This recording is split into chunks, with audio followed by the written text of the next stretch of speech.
So we have another video. So this one is the structure of DNA. So double helix. So DNA is a double helix, as Watson and Crick um, discovered or formulated. Of course, they are the ones who have now the, let's say, patent of that knowledge. I mean, knowledge gets patent, but we can, it's like paying royalty fee if we are mentioning them, as they are the ones who discovered the double helix DNA. So double helix is a two polynucleotide. So a nucleotide, two polynucleotide chains wrapped around each other. So meaning you can even see it as a ladder because it has one side. Yeah, it has two sides actually, and they are being connected at the center. And then that ladder is being twisted, so that is now a double helix. That's how we imagine a double helix is for us to grasp it um, clearly or simply. Okay, so I highlighted as always the same as the amount of T, and that amount of G always equal to the amount of C. I think uh, how the double helix was formulated by Watson and Crick, I think this discussion. They, before the Watson and Crick, of course, there are a lot of studies of DNA. Some even try to propose what is the right model, or probably how it will look like. But of course, it was Watson and Crick who has, I mean, has no flaws probably, or has the littlest, the smallest flaws you can think of, or a lot of the misconceptions and questions have been answered when they have proposed that the DNA looks like this. That's why they have been credited. Okay, so there might be some theory behind details, but their model is already somewhat the most accurate. So they have already seen before the Watson and Crick that A is always the same as the amount of T, meaning A and T are the same because you can just run a analytical chemistry analysis, because adenosine, adenine and thymine are just compounds. So if you can probably analyze the compounds of a DNA, they have seen that A and T are of the same amount, whatever, and G always equal to the amount of C.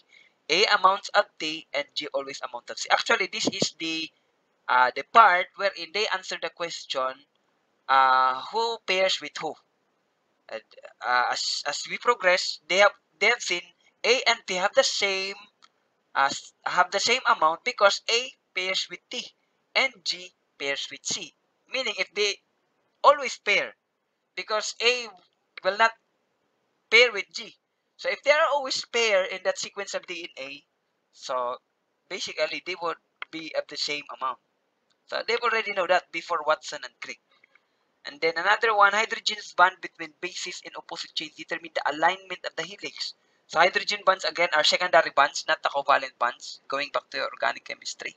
So they are the one determine the alignment of the helix. And we know now, as we have seen, or we can see from the next discussion, that your that hydrogen bonds is perpendicularly uh, perpendicularly perpendicularly located with respect to your double helix. If you can line up the double helix into a vertical alignment, then the the the hydrogen bonds would be perpendicular with it. That's what it says. Okay.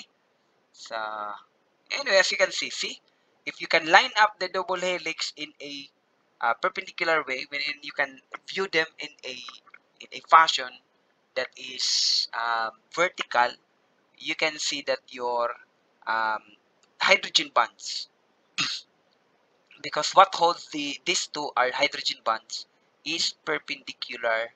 As you can see, this is perpendicular with your. Okay, this is the double helix. A complete turn of the helix spans 10 base pairs.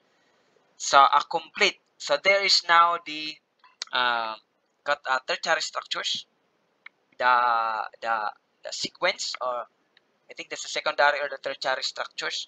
The tertiary structures, the supercoiling, the secondary structure. The primary structures are what contains that base pairs or the one unit. The secondary structure is how those structures are being built with each other. So, meaning, secondary structure of complete turn, the helix spans about 10 base pairs. So, about 10 base pairs, you have already a complete turn. So, one turn of that. So, this one turn. One turn from, let's look at this. 1, 2, 3, 4, 5, 6, 7, 8, 9, 10. Of course, the complete turn is from here to here. Wherein it one turns like that. That is a 360-degree rotation. That's what it says. From GC and then GC, as you can see here. So, meaning, that is a complete turn. And then, that is usually 10 base pairs. So just the turn of that helix. So whether you look at from here, 1, 2, 3, 4, 5, 6, 7, 8, 9, 10. So of course you'd be looking at this because I was talking about the first one to be seen at the one rotation. So that's what it means by 10 spans base pairs. And it can also be measured by 34 angstrom. So that is really a measurement, a crucial measurement, 3.4 nanometers. So that is important because if you know now the exact 10 pairs, you can actually count them or probably measure them in terms of the actual length, or probably you can now think how the supercoiling comes, because when we talk about supercoils, of course, not that 3.4 nanometers would be stretched out, of course. So that's why details should be known for you to go even more deeper. Okay, the inside diameter, even the diameter is already calculated or probably measured by a particular instrument. That is 1.1 nanometer. That is 1.1 times 10 to the negative, nano is negative 9 meters. So you have to count, you have to cut the 1 meter distance into a trillion. Million, 6 is million, 9 is billion. So you have to cut it by 1 billion, the 1 meter, and that is 1 nanometer. So 1.1, so that's almost exact. That's almost close. And then the outside diameter is 2 nanometer, meaning the thickness which talks about the compound itself, that plane of compound, because it is a plane running in a helix, is about, um, you can minus 1.1 minus 2, or 2 minus 1.1, that would be 0.9 nanometer in terms of the thickness of the compound, the plane compound. See, pairing is complementary, meaning that the adenine pairs with thymine. So that's what uh, that's what the logic is all about. That's why adenine pairs, adenine is the same number with thymine because they are pairs. The inside diameter of sugar phosphate backbone double helix is about 11 angstrom, 1.1 nanometer. I mean, you can read that one. And then the length of one complete turn of a helix along its side is 3.4 nanometers. So it has. And then there's the hydrogen bond. Yes, that's the hydrogen bond. That's not a primary bond. Again, primary bonds are covalent bonds when you talk about organic compounds. So these are hydrogen bonds. What the definition of your hydrogen bond? You must have a hydrogen, and that hydrogen is attached to an electronegative substance, which is usually fluorine, oxygen. In this case, that is nitrogen. So this hydrogen is attached to nitrogen, and it usually bonds to an electronegative substance again. So that's the definition of your hydrogen bond. A hydrogen attached to an electronegative, in this case nitrogen, and that hydrogen will now have a secondary bond, a hydrogen bond, to another electronegative substance of different molecule. So the different molecule now is the nitrogenous basis.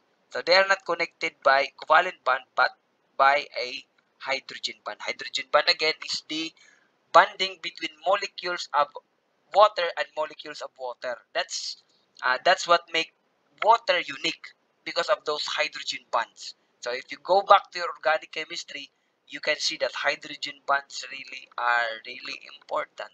And now you can see that the genetic makeup, what holds them really, those nitrogenous bases, and with respect to the other nitrogenous bases and sugar with respect to your other nitrogen-based sugar and phosphate group, is that hydrogen bond.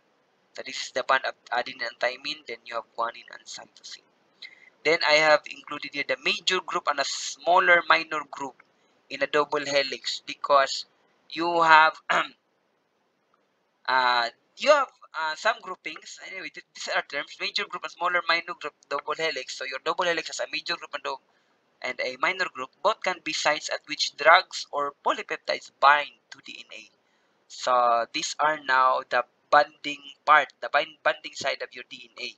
When you try probably to alter the DNA or probably to interact with the DNA. So drugs and polypeptides.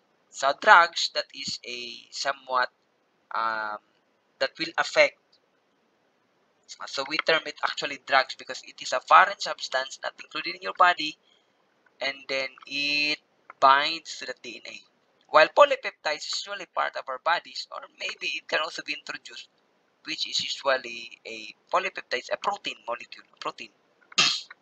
So you have a major group and minor group. Major group are the larger two empty spaces. That's the definition of your major group. The larger of two empty spaces. So there are two empty spaces. The larger one, we call it major group. The smaller one of the two empty spaces. So can we look back? So you have the major group and your it cannot be seen from the side, but I think it can be seen from the top view. If you will be looking at the top view of your DNA, so you can see that there are two spaces, the major group and the minor group. Maybe before we go to this topic, we can see that minor group and major group. Is there anything can be seen? I think maybe at the top. Mm, maybe I have to cut because it's already 10 minutes prior. So maybe I'll have to cut first.